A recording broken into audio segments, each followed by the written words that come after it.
what can a client do in order to help you do your job, right?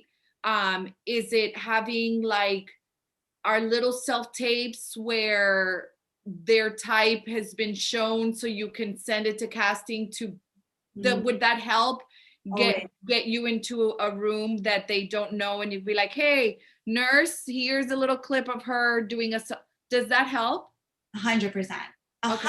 100%. Because this is what you're doing when you do that. You're giving us the tools and the material we need to make a successful pitch, right? Okay. So let's say, and this is what managers do. We discuss your whole package. Like, do your headshots relay the roles that you really want to be seen as? Okay, perfect. They do.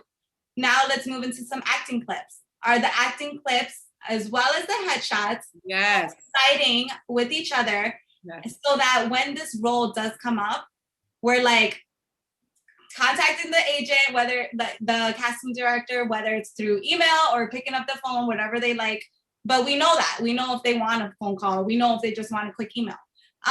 We're taking this stuff and we're using it as like our ammo, right? Like it's like our ammo to pitch you to the right roles, right? Because for us as reps as well, we have to make sure like it's not like Joe Smith going in for like this role that doesn't even fit him. It has to be, it goes back to intentional. You have to be intentional with this stuff. And you have to know that this is the role that the client is gonna excel in. So just making sure that everything, you're a brand. So you have to make sure that your headshots speak that, your acting clips that you're providing to your reps, whether it's like the girl next door, the female detective, knowing your types, and really making sure your package and your reps have all of that, so that when that role does come up with that casting director, they have everything they need to pitch you effectively. That is just how it is. That's the most successful way to do it.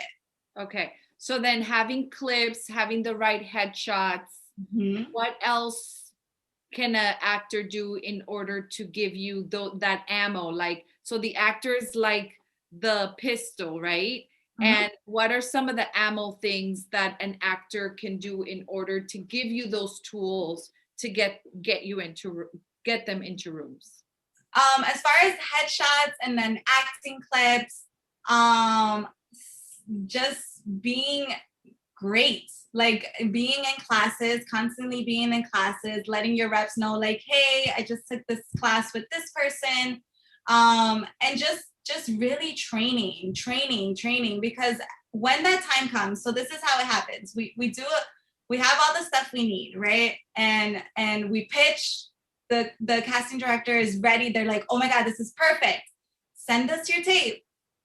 If that tape, it's like going, like shooting, right? Like shooting the basketball, and you're literally, you have that. Now I'm passing it to you, right? I'm passing it to the actor. I'm like, okay, you got to play your best in the self tape, because this is what's gonna book it. This is the final shot.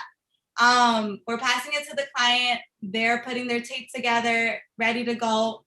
That in itself is all about training, right? It's all about taking self-tape classes, taking like even knowing how to set up a nice self-tape setup, right? To have your setup at home, because now the competition with self-tape is like on another level. And bringing it home with your craft, like you have to be able to do the acting that is needed to be able to book it, right? Because that, like, we have no control of that anymore. We did everything we could as reps to get you this group, like this amazing opportunity. And now as an actor, as a client, you take it home with your acting, with your talent, with your skill, and with your craft, basically.